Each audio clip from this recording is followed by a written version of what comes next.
Right ಹೋಗ್ಬೇಕು.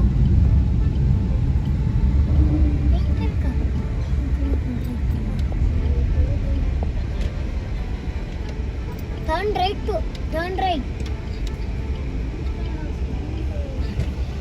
ಇವಾಗ ನಾವು ಬ್ರಿಡ್ಜ್ ಮೇಲೆ ಹೋಗ್ತಿದ್ದೀವಿ. ಬ್ರಿಡ್ಜ್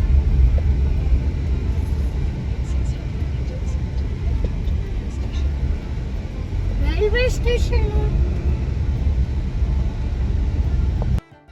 ಫೈನಲಿ ನಿಮಿಷಾಂಬ ದರ್ಶನ ಮುಗಿಸ್ಕೊಂಡು ಶ್ರೀರಂಗಪಟ್ಟಣಕ್ಕೆ ಬಂದಿದ್ದೀವಿ. ಶ್ರೀರಂಗಪಟ್ಟಣದಲ್ಲಿ ಆದಿರಂಗನ ದರ್ಶನ ಮಾಡೋದಕ್ಕೆ ಹೋಗ್ತಾ ಇದೀವಿ. ನಾನಂತೂ ಮೊದಲನೇ ಸಲ ಹೋಗ್ತಾ ಇರೋದು. ಮೈಸೂರಿಗೆ ತುಂಬಾ ಸಲ ಹೋಗಿದೀವಿ, ಬಟ್ ಶ್ರೀರಂಗಪಟ್ಟಣಕ್ಕೆ ಮಾತ್ರ ಹೋಗೇ ಇಲ್ಲ ಯಾವಾಗ್ಲೂ. ಗೊತ್ತಿಲ್ಲ, ಹೇಳ್ತಾರಲ್ಲ ಎಲ್ಲದಕ್ಕೂ ಒಂದೊಂದು ಟೈಮ್ ಅಂತ. ದೇವಸ್ಥಾನಕ್ಕೆ ಹೋಗ್ಲಿ ಎಲ್ಲಿ ಹೋಗಕ್ಕೂ ಅದೊಂದು ಟೈಮ್ ಬರಬೇಕು ಅಂತಾರಲ್ಲ, ಹಂಗೆ. ಹೆಂಗ್ ಹೋಗೋದು?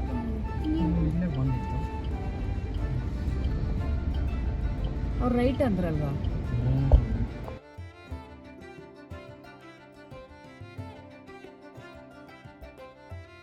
ಅಲ್ಲಿ 4 ಗಂಟೆಗೆ ಓಪನ್ ಆಗೋದು. ಬೆಳಗ್ಗೆ ಮಧ್ಯಾಹ್ನ 1 ಗಂಟೆಗೆಲ್ಲ ಕ್ಲೋಸ್ ಆಗ್ಬಿಡುತ್ತೆ. ನಮ್ಗೆ ಇಲ್ಲಿ ದರ್ಶನ ಮುಗಿದು ಆಲ್ಮೋಸ್ಟ್ 1-2 ಗಂಟೆ ಆಗಿತ್ತು. ಸೊ ಊಟ ಮಾಡಿರಲಿಲ್ಲ ಅಂತ ಹೇಳ್ಬಿಟ್ಟು ಆನ್ ದಿ ವೇ ಹೋಟೆಲ್ ನೋಡ್ಕೊಂಡು ಹಂಗೆ ಹೋದ್ವಿ. ಹೋಟೆಲ್ ಅಷ್ಟು ಚೆನ್ನಾಗಿರೋ ಸಿಗ್ಲಿಲ್ಲ, ಚೆನ್ನಾಗಿರೋದು ಫುಲ್ ರಶ್ ಇತ್ತು. ನನ್ನ ಪುಟಾಣಿ ಅಷ್ಟೊತ್ತಿಗೂ ವೇಟ್ ಮಾಡಲ್ಲ ಅಂತ ಹೇಳ್ಬಿಟ್ಟು ಎಲ್ಲ ಒಂದ್ ಕಡೆ ಒಂದ್ ಸ್ವಲ್ಪ ತಿನ್ಕೊಂಡ್ವಿ. ರಂಗನಾಥ ಸ್ವಾಮಿ ಬಂದ್ವಿ ಶ್ರೀರಂಗಪಟ್ಟಣ. ಇಲ್ಲಿಂದನೇ ಕ್ಯೂ ಸ್ಟಾರ್ಟ್ ಆಗಿದೆ. 4 ಗಂಟೆಗೆ ಓಪನ್ ಅಲ್ವಾ, 4 ಗಂಟೆಗೆ ಬಂದಿದ್ದೀವಿ.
ಹೌದಾ?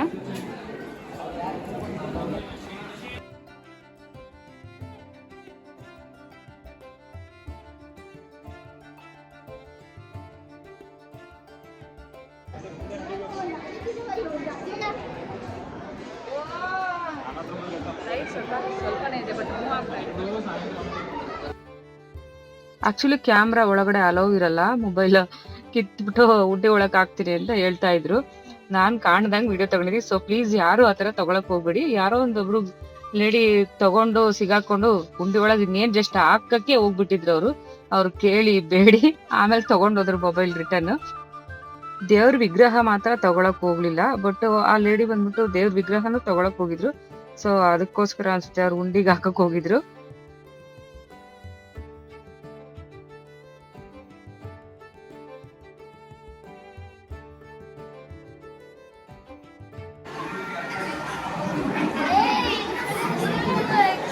ಫುಲ್ ಉದ್ದ ಆಯ್ತಾ? ಅಲ್ಲೇ ಲಾಸ್ಟ್ ಅಲ್ವಾ?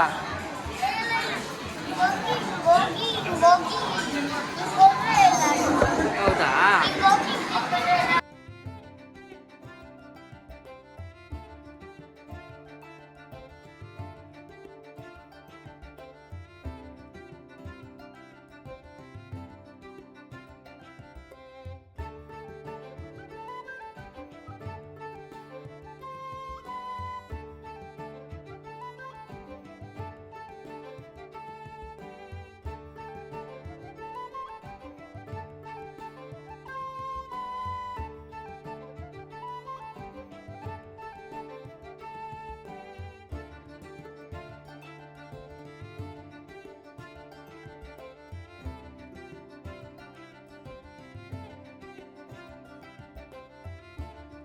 ವಿಜಯನಗರ ಅರಸರ ಕಾಲದಲ್ಲಿ ನಿರ್ಮಾಣ ಆಗಿರೋದಂತ ದೇವಸ್ಥಾನ ಇದು. ಹೊಯ್ಸಳರ ಕಾಲದಲ್ಲಿ ಕೇಳ್ಬೇಕಾ, ಒಂದೊಂದು ಕಲ್ಲು ಅಷ್ಟು ದಪ್ಪ ಇದೆ, ಅಷ್ಟು ಗಟ್ಟಿ ಇದೆ.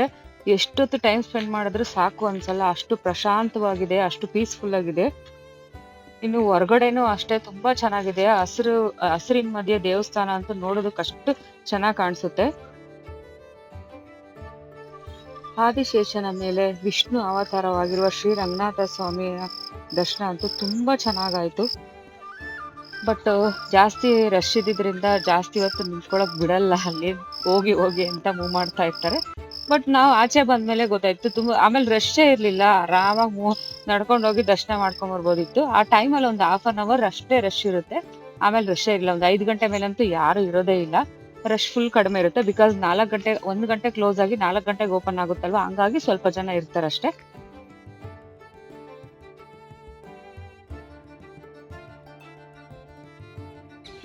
ವಾವ್, ನಿಜವಾಗ್ಲೂ ಪ್ರೀ ವೆಡ್ಡಿಂಗ್ ಶೂಟ್ಸು ಏನಕ್ಕಾದ್ರೂ ಆಯ್ತು, ಸಖತ್ ಪ್ಲೇಸ್.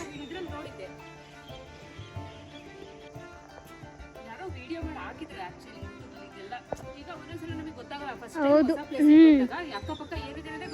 ಎಸ್.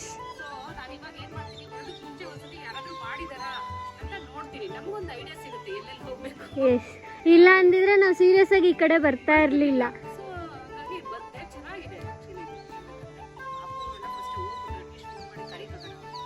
ಕರೆಯೋಣ, ಬಂದ್ರು ಏನ್ ಯೂಸ್ ಅವರು.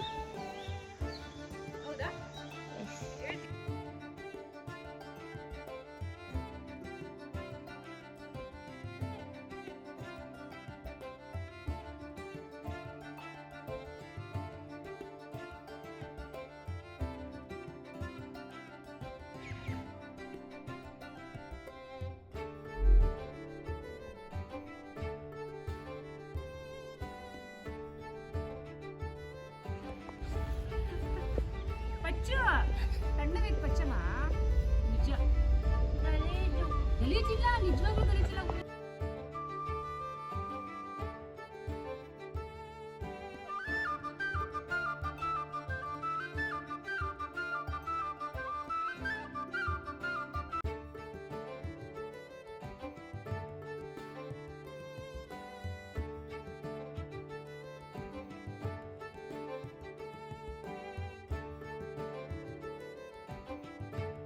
ದೇವಸ್ಥಾನದ ಒಳಗಡೆ ಪಕ್ಕದಲ್ಲೇ ಹಚ್ಚ ಹಸಿರಿಂದ ತುಂಬಾ ಚೆನ್ನಾಗಿತ್ತು. ನಾವು ಸ್ವಲ್ಪ ಹೊತ್ತು ಅಲ್ಲೇ ಕುತ್ಕೊಂಡು ರೆಸ್ಟ್ ಮಾಡಿ ಸೊ ದೇವಸ್ಥಾನದಿಂದ ಆಚೆ ಬರೋ ಅಷ್ಟೊತ್ತಿಗೆ 5:30 ಆಗೋಗಿತ್ತು.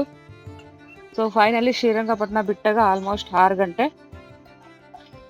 ನಿಮಿಷಾಂಬ ದೇವಸ್ಥಾನದಲ್ಲಿ ನಿಮಿಷಾಂಬ ದರ್ಶನ ಅಷ್ಟೇ, ಮತ್ತೆ ಶ್ರೀರಂಗಪಟ್ಟಣದಲ್ಲಿ ಶ್ರೀ ರಂಗನಾಥ ಸ್ವಾಮಿ ದರ್ಶನ ಅಷ್ಟೇ. ತುಂಬಾ ಚೆನ್ನಾಗಾಯ್ತು, ತುಂಬಾ ಖುಷಿ ಆಯ್ತು. ಯಾರಾದ್ರೂ ಹೋಗಿಲ್ಲ ಅಂದ್ರೆ ಹೋಗಿ ದರ್ಶನ ಮಾಡ್ಕೊಳ್ಳಿ. ಆದಿರಂಗ ಮೊದಲನೇ, ನಮ್ಮ ದಕ್ಷಿಣ ಭಾರತಕ್ಕೆ ಮೊದಲನೇ ದೇವಸ್ಥಾನ ರಂಗನಾಥ ಸ್ವಾಮಿದು ಅಂತ ಸಹ ಹೇಳ್ತಾರೆ. ಹಾಗೆ ಕೆಲವರು ಇದ್ದಾರೆ ಆದಿರಂಗ, ಮಧ್ಯರಂಗ, ಅಂತ್ಯರಂಗ ಅಂತ ಹೇಳ್ಬಿಟ್ಟು 3 ದೇವಸ್ಥಾನಗಳಿಗೆ ಒಂದೇ ದಿವಸ ಸೂರ್ಯ ಹುಟ್ಟಿದ ಮೇಲೆ ಮುಳುಗೋದ್ರೊಳಗಡೆ ಹೋಗುವಂತವ್ರು ಇದ್ದಾರೆ. ಗೊತ್ತಿಲ್ಲ, ನಾವು ಒಂದ್ ದಿವಸ ಹೋಗ್ಬೇಕು ಅನ್ಕೊಂತಾ ಇದೀನಿ. ಸಾಯವತ್ತಿಗೆ ಒಂದ್ ದಿವಸ ಹೋಗ್ತೀನಿ ಅನ್ನೋದು ಗೊತ್ತಿಲ್ಲ. ಬಟ್ ನಿಮ್ಗೆ ಯಾರಿಗಾದ್ರೂ ಸಾಧ್ಯವಾದ್ರೆ ಹೋಗ್ ಬನ್ನಿ, ತುಂಬಾ ಒಳ್ಳೇದು ಅಂತಾರೆ. 3 ದೇವಸ್ಥಾನಗಳು, 3 ರಂಗ, ಆದಿರಂಗ, ಅಂತ್ಯರಂಗ, ಮಧ್ಯರಂಗ 3ನು ಒಂದೇ ಸಲ ಒಂದೇ ದಿವಸ ನೋಡಿದ್ರೆ. ಸೊ ನಾವು ಶ್ರೀರಂಗಪಟ್ಟಣ 6 ಗಂಟೆಗೆ ಬಿಟ್ರೆ ಮನೆಗೆ ಎಷ್ಟೊತ್ತಿಗೆ ಬಂದಿರ್ಬೋದಪ್ಪ ಅಂದ್ರೆ, ಜಸ್ಟ್ ನಾವು ಬೆಂಗಳೂರು ಎಂಟ್ರಿ ಆಗಿದ್ದಕ್ಕೆ 2.5 hour 3 hours ಆಗುತ್ತೆ ಅಷ್ಟೇ, ಮೈಸೂರು ರೋಡ್ ನಮ್ಗೆ. ಬಟ್ ಬೆಂಗಳೂರು ರೀಚ್ ಆದ್ಮೇಲೆ ಮನೆಗೆ ರೀಚ್ ಆಗೋದಿದೆಯಲ್ಲ, ಅದು 1 ಡಬಲ್ ಟೈಮಿಂಗ್ಸ್ ಆಗೋಗ್ಬಿಡುತ್ತೆ. ಆ ಟ್ರಾಫಿಕ್ ಅಲ್ಲಿ, ಆ ಇದ್ರಲ್ಲಿ ಬರೋಷ್ಟಿಗೆ ಸಾಕಪ್ಪ ಅನ್ಸ್ಬಿಡುತ್ತೆ. ಮೈಸೂರು ಆಸ್ಪಾಸ್ ಯಾವ ಪ್ಲೇಸ್ಗೂ ಹೋಗ್ಬಾರ್ದು ಅನ್ಸ್ಬಿಡುತ್ತೆ, ಅಷ್ಟು ಬೇಜಾರಾಗ್ಬಿಡುತ್ತೆ ಬೆಂಗಳೂರು ಟ್ರಾಫಿಕ್ ನೆನೆಸ್ಕೊಂಡ್ರೆ. ಸೊ ಬೆಳಗ್ಗೆ ಏನೋ ತಿಂಡಿ ಮಾಡ್ಕೊಂಡು ಹೋಗಿದ್ವಿ, ಮಧ್ಯಾಹ್ನ ಹೊರಗಡೆ ತಿನ್ಕೊಂಡ್ವಿ. ದೇವಸ್ಥಾನದಲ್ಲಿ ರಶ್ ಇದೆ ಅಂತ ನಾನು ಪುಟಾಣಿ ಕರ್ಕೊಂಡು ಹೋಗ್ಲಿಲ್ಲ, ಹೊರಗಡೆ ತಿನ್ಕೊಂಡ್ವಿ. ಸಂಜೆ ಏನಾದ್ರೂ ಮನೆಗೆ ಹೋಗಿ ಮಾಡೋಣ ಅನ್ಕೊಂಡ್ವಿ, ಬಟ್ ಆಗ್ಲೇ ಇಲ್ಲ. ಮನೆಗೆ ಎಲ್ಲಿ, ಬೆಂಗಳೂರು ಔಟ್ ರೀಚ್ ಆಗೋ ಅಷ್ಟೊತ್ತಿಗೆ ನಾವು ಆಲ್ಮೋಸ್ಟ್ 9:30 ಆಗೋಯ್ತು. ಪುಟಾಣಿಗೆ ತುಂಬಾ ಹೊಟ್ಟೆ ಹಸುವಾಯ್ತು. ಸೊ ಬೇಡ, ಮನೆಗೆ ಹೋಗಿ ಲೇಟ್ ಆಗುತ್ತೆ ಅಂತ ಹೇಳ್ಬಿಟ್ಟು ಅಂದಿವೆ. ಹೊರಗಡೆ ತಿನ್ಕೊಂಡು ಮನೆಗೆ ಬರೋ ಅಷ್ಟೊತ್ತಿಗೆ ಆಲ್ಮೋಸ್ಟ್ 10:30, 11 o'clock ಆಗೋಯ್ತು. ಓಕೆ ಫ್ರೆಂಡ್ಸ್, ಫೈನಲಿ ನಾನು ಬ್ಲಾಗ್ನ ಎಂಡ್ ಮಾಡ್ತಾ ಇದ್ದೀನಿ. ನಿಮಗೆಲ್ಲ ನನ್ನ ಬ್ಲಾಗ್ ಇಷ್ಟ ಆಗಿದೆ ಅನ್ಕೊಂತೀನಿ. ಇಷ್ಟ ಆಗಿದ್ರೆ ಒಂದು ಲೈಕ್ ಮಾಡಿ, ಕಮೆಂಟ್ಸ್ ಮಾಡಿ ಹೇಗಿತ್ತು ಅಂತ. Thank you for watching friends. Next ಬ್ಲಾಗಲ್ಲಿ ಸಿಗೋಣ. ಬಾಯ್ ಬಾಯ್.